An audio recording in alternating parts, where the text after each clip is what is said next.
In today's guide, I'm going to show you how to download and use the Apple Events app on your iPhone.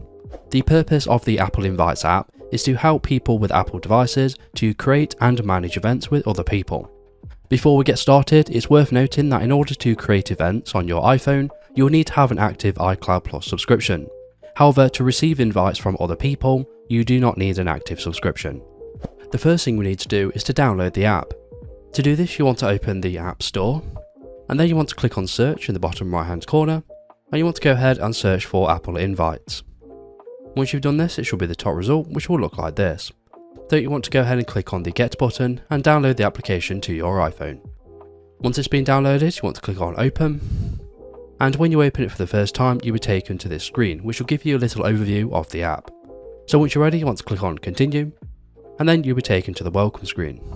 So once we're ready, you want to click on Create an Event. So to create our first event, we first need to select a background photo, and you want to choose from any of these options. Alternatively, you can select from your photos library, or you can use Image Playground to generate an image. For this example, I'm going to choose a photo from my photos library. So once we've selected our photo, it's going to appear as the background, and it's going to blend nicely with the rest of the information.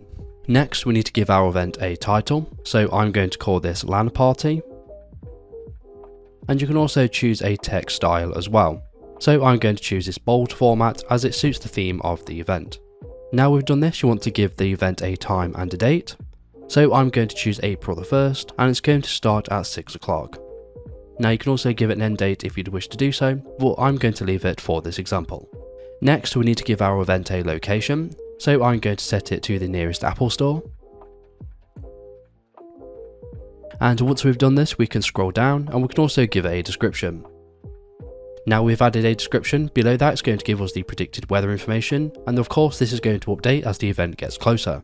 Below this it's going to give us a map view of that location, and people can use this to estimate how long it's going to take to arrive at the event. Now below the map we have shared album options. So if you want to create a shared album, you want to click on it, and you may need to give access to your photo library. And then you want to give your shared album a name, and it's going to autofill with the event title. And now we have successfully created a shared album for this event, so people can add photos to this shared album and everyone can see them. As you can see, I have added some photos and videos to the shared album so you can see what it looks like. Now if we scroll down once again, the last option is going to be a shared music playlist, and this is exclusive to Apple Music. So once you've successfully added all of your information, you want to click on Preview at the top right, and it's going to show you what this is going to look like from other people's perspective when they are invited to this event. So if we're happy with it, you want to click on Next. So you can use these options to share your invite, and if you'd like to approve guests, you want to select this option. And if we scroll down slightly, here it's going to give us a current list of the guests that are invited to the event. So now we've invited our guest, we can exit out of the share page, and here it's going to give you a full screen view of your event.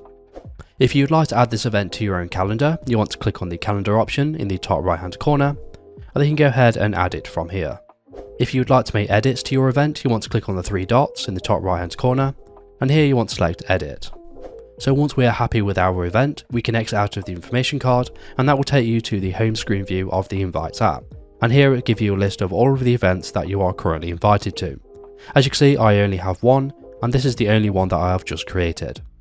If you'd like to see your past events, you want to click on the drop down menu where it says Upcoming, and here you can select Past Events, and again it's going to show you a list of all of those past events. You can also see more information by again clicking on that drop down menu, and you can see your drafts, you can see your currently hosting events, and you can see the ones that you're currently attending.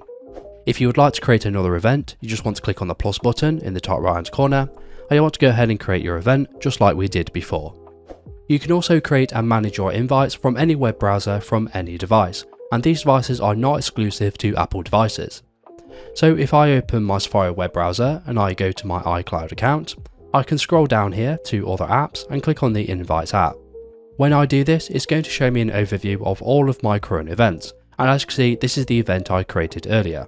So I can click into that event and I can see all of the information as I could on the Invites app. If I go back to the home screen to my overview page, I can create a new event by clicking on Create New Event, and then you want to go through the step-by-step process as we did on the Apple Invites app on our iPhone. And that's a quick video on how to use the Invites app on your iPhone. So if this video was helpful, please leave a like, and if you have any questions or comments, you can leave them below.